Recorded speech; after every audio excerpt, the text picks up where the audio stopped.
আমাকে যে কোনো স্পোর্টসে ডাকলে আমি যাব। এখন এটা তো ম্যান টু ম্যান ভ্যারি করে, কে কাকে ডাকছে কে কাকে ডাকছে না। আমাকে ডাকলে আমি সব জায়গায় যাই। স্পোর্টস মানেই তো আমার পরিচয় তো স্পোর্টস দিয়ে, তো আমাকে ডাকলে আমাকে যে কোনো স্পোর্টসেই পাবে।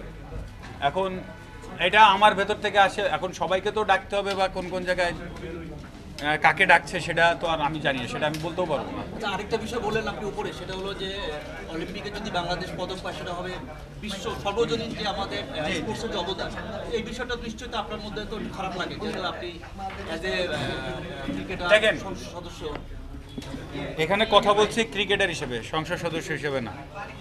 তো এখন যদি আপনি টোটাল স্পোর্টস দেখেন, সারা পৃথিবীতে সবথেকে বড় টুর্নামেন্ট অলিম্পিক। এখন সেখানে অলিম্পিকে আমরা হিটেই টিকছি না এখনো। হ্যাঁ, এখনো কিন্তু আমরা হিটে টিকি না কোনো ইসে। তো এখন আমরা কয় স্টেপ তাহলে পিছিয়ে আছি। এখনো আমাদের হিটে টিকলে তারপরে পদক যে কোনো তিনটার একটা আমরা পাওয়া। তো আমি যদি এই কাজটা অনেক কঠিন, এই কাজটা এত সহজ না। তাই কিন্তু যদি আজকে ইন্ডিয়া আমাদের পার্শ্ববর্তী দেশ ইন্ডিয়া এখন ব্রোঞ্জ পাচ্ছে, সিলভার পাওয়া শুরু করেছে, এমনকি গোল্ডও পেয়েছে।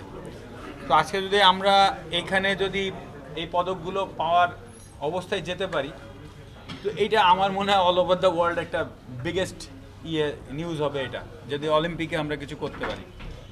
ক্রিকেট ওয়ার্ল্ড কাপ অস্ট্রেলিয়া জিতেছে, খুব সারা পৃথিবীতে নাম হয় না। সো ক্রিকেট ওয়ার্ল্ড কাপ এত বড় কিছু না, অথবা বাংলাদেশের জন্য একটা বিরাট কিছু হবে। কিন্তু অলিম্পিক যদি হয়, সেটা বাংলাদেশের নাম সারা বিশ্বে ছড়াবে।